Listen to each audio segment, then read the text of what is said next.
Bismillahirrahmanirrahim. Assalamualaikum warahmatullahi wabarakatuh. Alhamdulillah, segala puja dan puji bagi Allah. Sekarang kita masih bisa berjalan dengan seimbang di permukaan bumi ini, sehingga Allah subhanahu wa ta'ala berfirman, huwallazi ja'ala lakumul arda dhalulan famshu fi manakibiha wa kulu mir rizqihi wa ilaihin nusyur. Dialah Allah subhanahu wa ta'ala yang telah menjadikan bumi ini untukmu yang mudah dijelajahi. Kita bisa berjalan menggunakan kedua kaki kita, kita bisa menggunakan sepeda, kita bisa menggunakan motor dan mobil. Sama sekali tidak oleng ke kanan ke kiri apalagi sampai jatuh, karena Allah masih tundukkan bumi ini kepada kita manusia.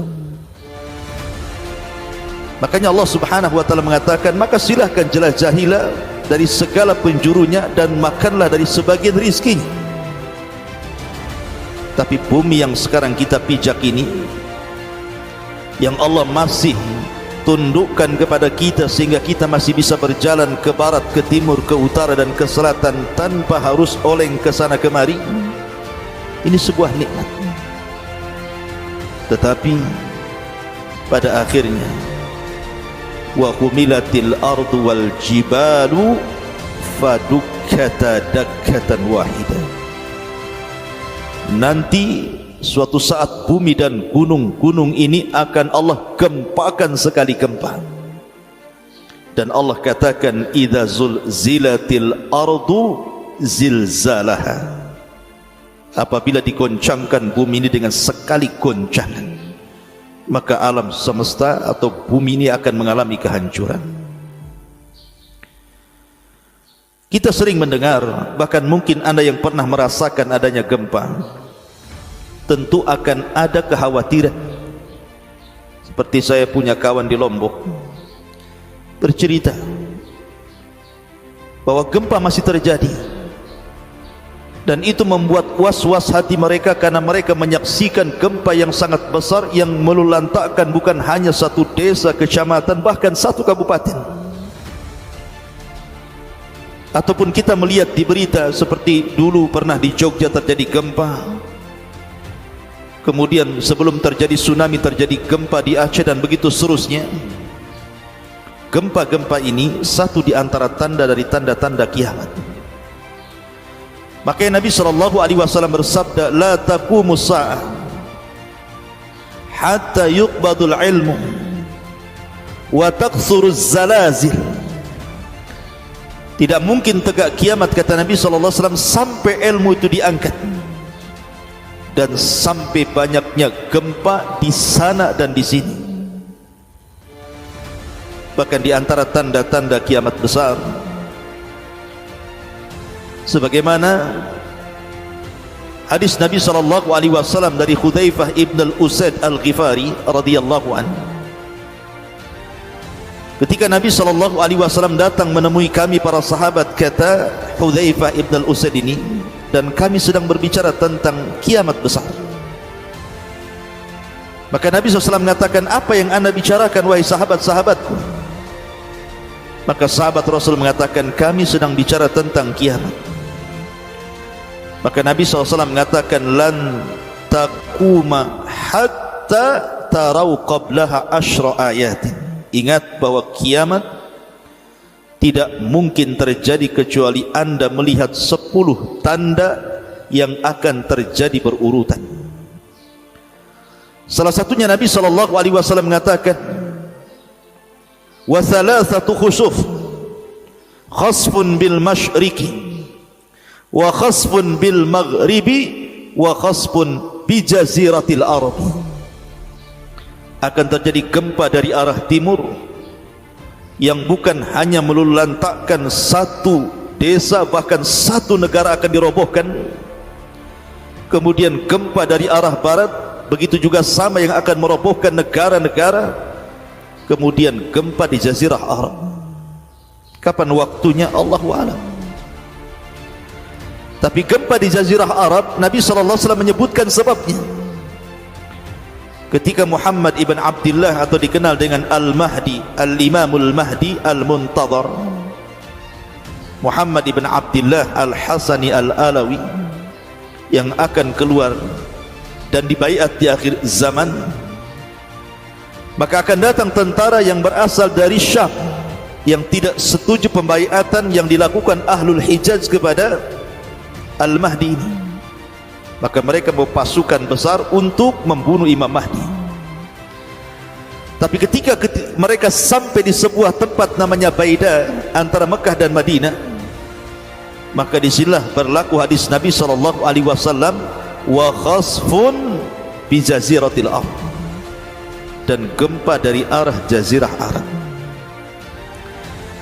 Ma'asyiral muslimin yang dimuliakan Allah Azza wa Jalla, dan kalau itu sudah terjadi, maka kiamat telah dekat. Tetapi gempa-gempa ini berlaku di sebagian daerah dan tidak berlaku di daerah lainnya. Tapi yang dimaksud surah Al-Zalzalah yang kita akan kaji di pagi hari ini, idza zulzilatil ardu zilzalaha, ini gempa yang tidak ada satu gunung, lembah, daratan kecuali akan bergoncang. Gempa ini akan menumpahkan air lautan. Gempa ini akan merobohkan gunung-gunung yang kuat lagi kekar, dan akan membelah-belah bumi, dan akan menghancurkan seluruh bangunan-bangunan, bahkan akan mematikan seluruh manusia yang hidup di jagat raya. Gempa maha dahsyat. Itulah terjadi pada hari kiamat. Perhatikan, Allah mengatakan idza zulzilatil ardu, apabila bumi ini digoncangkan, digempakan, zilzalaha. Allah idhafahkan kalimat zilzal kepada ha yang sebagai ganti daripada dhamir yang kembali kepada bumi. Artinya gempa ini diidhafahkan kepada bumi, maknanya satu dunia terjadi gempa. Karena Allah Subhanahu wa taala tidak menyebut dalam ayat ini dengan sebutan nakirah. Allah tidak mengatakan idza zulzilatil ardu zilzalan, tetapi Allah katakan zilzalaha, diidhafahkan kepada bumi. Kalau zilzalan boleh jadi di sini gempa, di sana tidak gempa. Tetapi ketika diidhafahkan kepada bumi, maka gempa ini akan terjadi dari barat, timur, selatan, utara, bahkan tidak ada satupun tempat kecuali akan bergoncang, akan merobohkan dan melulantakkan semua yang ada di permukaan bumi. Maha dahsyat.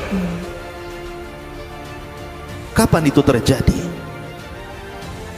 Apabila Allah Subhanahu wa ta'ala murka dengan hamba-hambanya. Sebab kalau seandainya Allah Subhanahu wa ta'ala murka dengan hamba-hambanya, maka bukan hanya bumi digoncangkan, ma'asyiral muslimin yang dimuliakan Allah Subhanahu wa ta'ala, tapi semua alam akan digoncangkan. Apabila Allah Subhanahu wa ta'ala murka, idza sama'un fatar, maka langit akan terbelah. Apabila Allah murka, wa idzal kawakibun tathar, maka planet-planet dan bintang-bintang akan dijatuhkan. Apabila Allah murka, wa idzal biharu fujirat, seluruh air lautan akan ditumpahkan ke bumi. Apabila Allah Subhanahu wa ta'ala murka, idza syamsu kuwirat, matahari akan digulung. Kemudian wa idzan nujumun kadar, dan bintang-bintang akan dijatuh-jatuhkan. Wa idzal jibalu suyirat, dan gunung akan dihancur-hancurkan.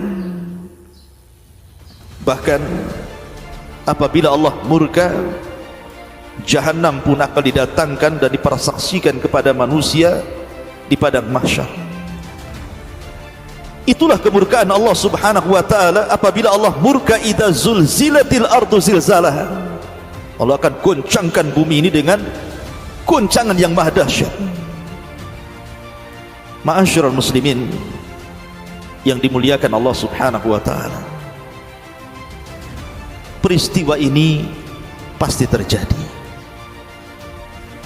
Sebenarnya gempa-gempa kecil yang terjadi di bumi ini itu saja sudah bisa menelan jiwa-jiwa, bukan hanya 1-2 manusia, ratusan bahkan ribuan jiwa terkadang melayang karena gempa ini. Tetapi Allah Subhanahu wa taala berfirman, iqtaraba lin-nasi hisabuhum wa hum fi ghaflatin mu'ridun. Wa hum fi ghaflatin mu'ridun. Tetap saja manusia itu lalai, tidak mengambil ibrah pelajaran dari gempa yang terjadi di alam semesta ini. Harusnya ketika seseorang merasakan gempa atau mendengar di sana ada gempa yang menghancurkan bangunan-bangunan, yang mewafatkan jiwa-jiwa manusia, menjadi sebuah pelajaran bagi kita. Jangan kita katakan itu kan gempa di sana, di sini tidak terjadi gempa. Ingat, Allah Subhanahu wa taala berfirman, "Aamintum man fis sama an yakhsifa bikumul arda fa idza hiya tamur." Apakah kalian merasa aman dengan zat yang ada di langit untuk Allah timpakan gempa di bumi, maka tiba-tiba bumi ini hancur? Jangan pernah merasa aman dari adab Allah Subhanahu wa taala, ma'asyiral muslimin yang dimuliakan Allah Subhanahu wa taala.